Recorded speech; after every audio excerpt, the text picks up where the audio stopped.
Hi everyone, it's Ava, Senior Marketing and Communications Intern at the Loeb Center. Today I got to speak with Dhyey Mavani on his experiences here at Amherst and also as an international student, also about how to start new ventures at Amherst, risk-taking, and a little bit of a new spin on networking. Give it a listen. All right, hi everyone, I'm here today with Dhyey Mavani. If you could introduce yourself first and we'll get into it. Yeah, hey everyone, I am current computer science, math and statistics major here at Amherst College in class of 2025. My hometown is Junagadh, Gujarat, India. So I'm an international student studying for my bachelor's degree here. And I am really excited to be here in the podcast and share more about my journey so far as a senior. Awesome. Okay, so now you say you're an international student. Amherst, honestly, even from an American student's perspective, is kind of an obscure school. Mm-hmm. Personally, I had never heard of Amherst probably until my sophomore year of high school. It wasn't a place that I had grown up knowing about. I think at least in the U.S. we place a lot of importance on the big schools, the sports schools, the state universities. So this place was very foreign to me. How did you find out about Amherst? What was that process of applying for you? Yeah, for sure. So personally, Amherst is really generous in the financial aid packages, and I saw it's one of the only need-blind colleges for international students. So that motivated me to apply. And beyond that, just the flexibility you get here in the open curriculum was really exciting to me. I feel like it's one of the unique opportunities that you will get probably once in your lifetime at this level to explore and meet such a diverse range of people from different backgrounds. Yeah, absolutely. That totally makes sense. And so I'm curious also to hear then, obviously, your first year of college it's a bumpy one. It's a bumpy ride, right? And you're learning a lot, not only about yourself, but around about the environment around you. You're making friends, all these sorts of things. Coming from a different country, coming to not only the U.S., so that's a new environment, but also Amherst College, which is an entirely new environment. What was that process like for you? Yeah, I think the transition was definitely very interesting and filled with a lot of learning experiences. I learned an entirely different way of thinking and kind of engaging with opportunities on campus. Just the amount of entrepreneurship that you can do on campus was really interesting to me. Moreover, I feel like just talking to people of different cultures and just adapting to different ways of living, and especially when English is my third language, so adapting to that and speaking and making sure I use the similar lingo that everyone can understand, and so that we can be on the same page was really a big deal up front. But I feel like Amherst is such an environment where you are welcome to express your own opinions, and you're welcome to adapt along the way, and everyone is very welcoming.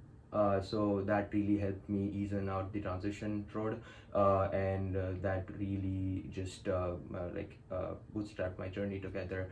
And after the first semester itself, I felt really comfortable here since everyone was really welcoming and nice. That's huge. That's good to hear. Yeah, Amherst students are very friendly. Yes. Very friendly. I mean, the number of people you see walking from class to class that you'll say hello to is unparalleled at any other school, which is wild. And it definitely seems like we attract. The school attracts the right people, and this, definitely people who identify with that. But something that I noticed that you said was that you were really attracted to the idea of the entrepreneurship here at the school. Yes. Talk more about that. I'm curious to hear about what you think. Yeah, for sure. So I feel like entrepreneurship has a lot more things to it, not just starting a company or the like. So the opportunities you get here on campus, just because of the unparalleled resources we have in the tight-knit community, is you can start your own clubs really easily. One example I would like to share is I was able to get the cricket club started. Cricket is a famous sport in India, not that famous here, but we had enough interest on campus amongst my friends, and then I talked to Professor Rashid in math and Professor Ching in math as well. They have had their own fair share of cricket experiences when they were undergrads, and even before that. Especially Professor Rashid was a professional cricketer before he became a mathematician. So that was pretty interesting. So when I learned that, I was like, I gotta start something. So in my fall 2023, which was my junior fall, I started a cricket club, and I was able to get everything up to speed with the equipment and all within just 2 weeks. So if anyone is this is from ideation to completion, making the practices up and running. So if anyone is interested in starting any club like that's definitely an opportunity here.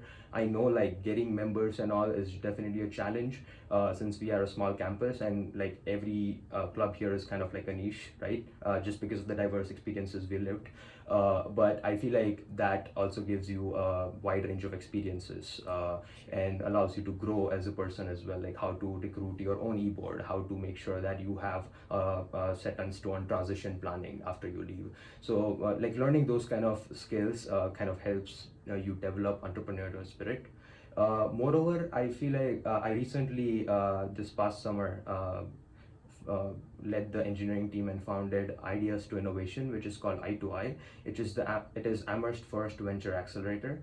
So there we build solutions to help people on campus and also provide professional engineering support. I generally use my experiences so far interning at different places to make sure that I can build out ideas from 0 to 1 and provide that support to someone on campus who has interesting ideas, because one of the things that Amherst does really well is it's a melting pot of a lot of different opportunities and a lot of different ideas, and I thought there was a need for building out something with some of my friends and colleagues that can support that kind of ecosystem and make it thrive.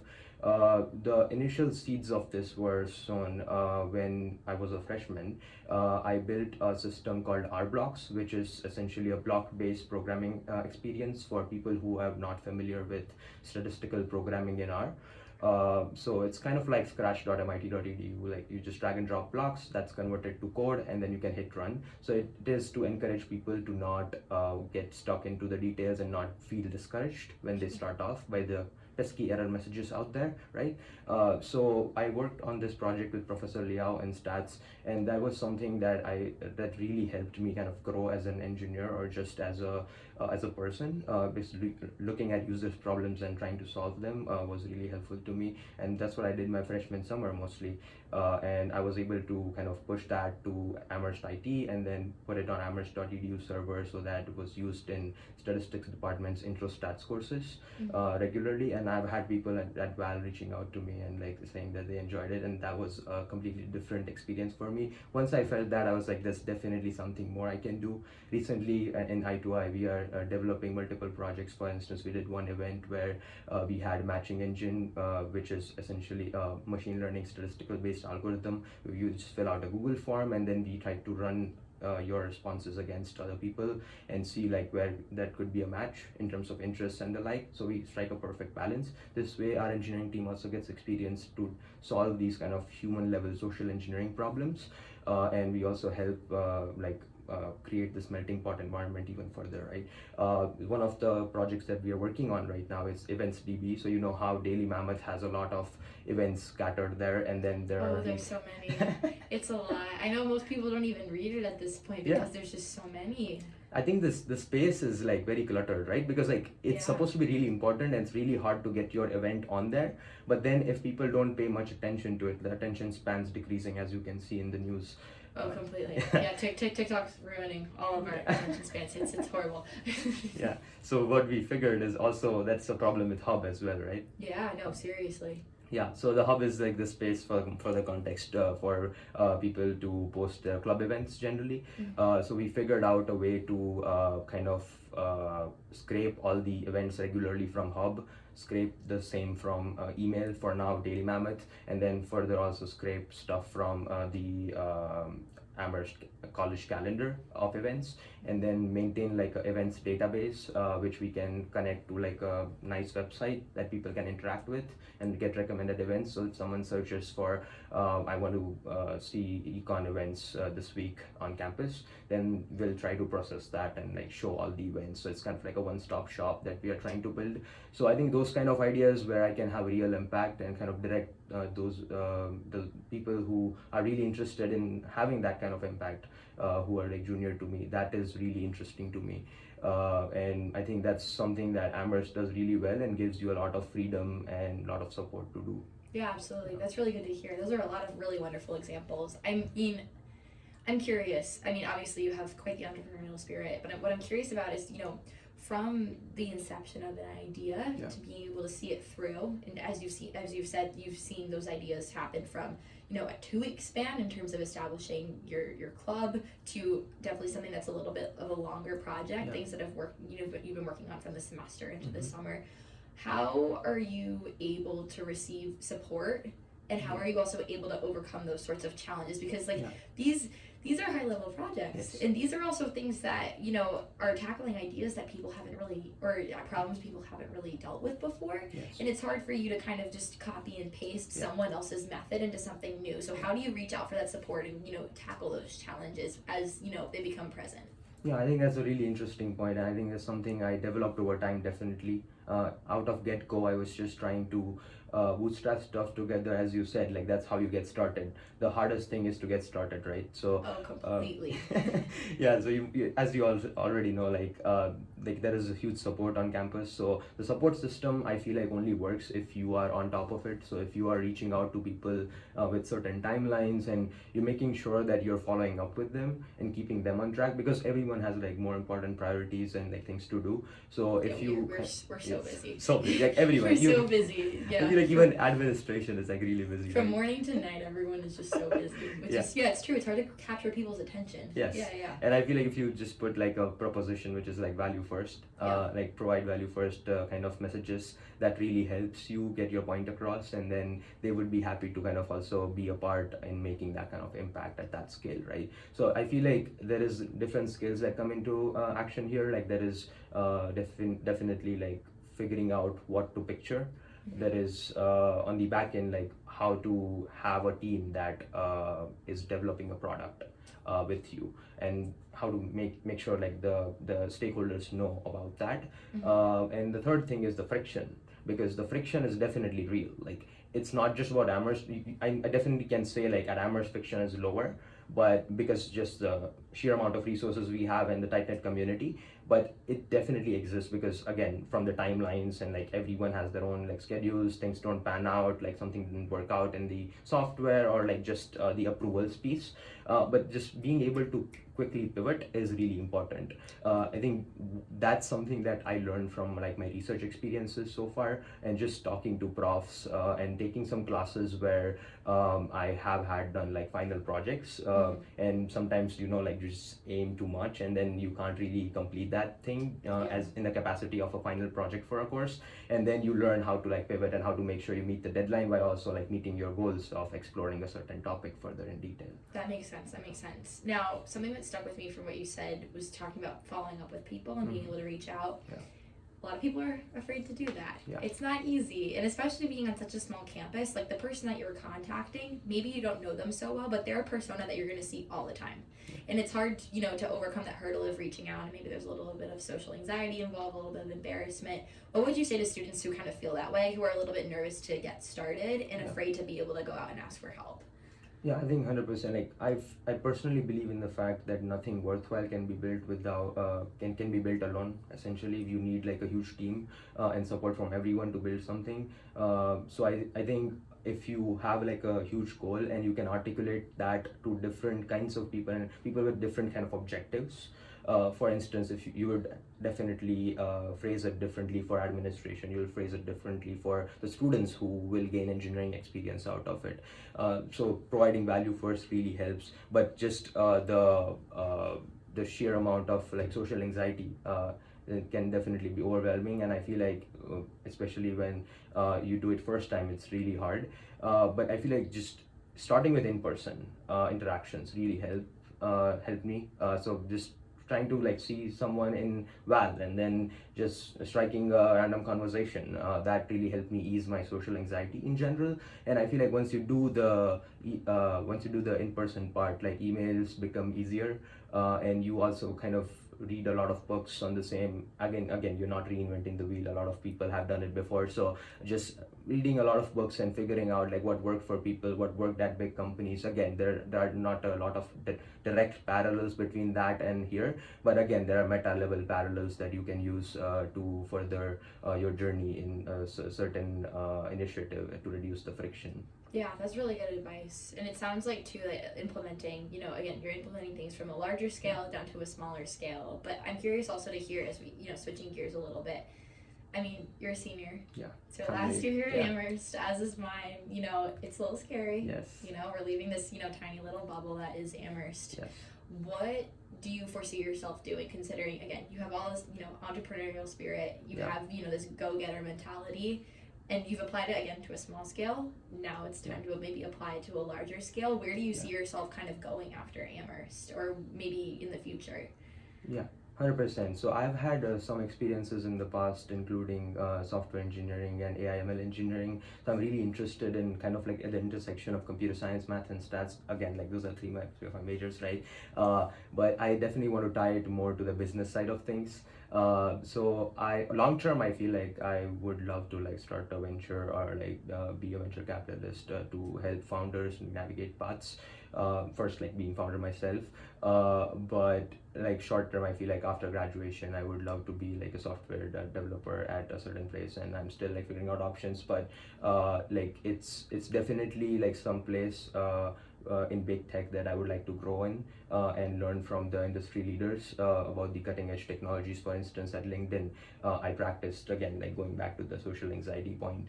I just put myself out there and pitched some ideas to the CEO and was able to get the response back. Then he reached back out with tagging me to certain VPs, and then we were able to kind of formulate those visionary ideas into like certain OKRs for the company. So I think that kind of like trying out and kind of like figuring out playing like bold moves, it really helps. And then just I feel like going above and beyond of what you have, because I feel like I'm really grateful of the experiences that Amherst has given me and generally in the United States.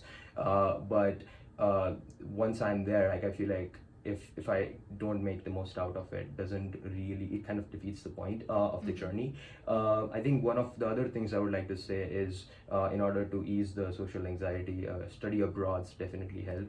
Oh my gosh, same for me. Yeah. It changed everything. Yes. It changed so much. Mm-hmm. Yeah. Tell me about your experience. Yeah, for sure. So my spring of sophomore year, spring 23, I went to Columbia University. Again, it's kind of like abroad for me, but it's like study away in New York, right? So that was a different experience. I was able to take some grad courses. So my intuition there was just to take some classes where I can interact with graduate students, be it masters or PhD, and then also like be in the city and then learn more about the culture there and like what kind of initiatives are present there. Again, like the idea of cricket club started there because I saw cricket club starting in the early stages there, and then that kind of like turned into an idea here. Amherst growth. Yeah, there you go. Yeah, and the second experience I had was AIT Budapest, right? Like in AIT Budapest, I got to like travel around Europe, learn from a different set of faculty who are currently industry professionals. For instance, partnering with NVIDIA, I learned deep learning, which used like cutting edge GPUs and certain cloud services that were really helpful to me to build my overall knowledge about the cutting edge space of AI right now. So I think beyond that, I feel like a lot of different people you meet really helps you develop that additional perspective. I know there's huge diversity at Amherst as well, but like when you meet people from other experiences like Williams, let's say, or like just some Ivies or some public schools, you gain a broader picture. And if someone comes up to you for guidance or anything, like you will have a better answer and you will be able to connect them with some person who can respond to their queries. Yeah, that's a really great way to frame it too, because it's, again, all of this sounds like networking, but it's not only just networking, which is a buzzword that we're all so afraid of, but it's also you getting to meet people, you making connections, and then you also learning from them. We forget about the learning piece, which is really important, because that's not only are you learning from them, but they could learn some things from you, which is really good to hear. So as we're wrapping up, one last question I do have to ask you is what would you say to current students, future students here at Amherst? You've obviously maximized your time here and also away from Amherst. What would you say to those students in terms of making the most of their time here?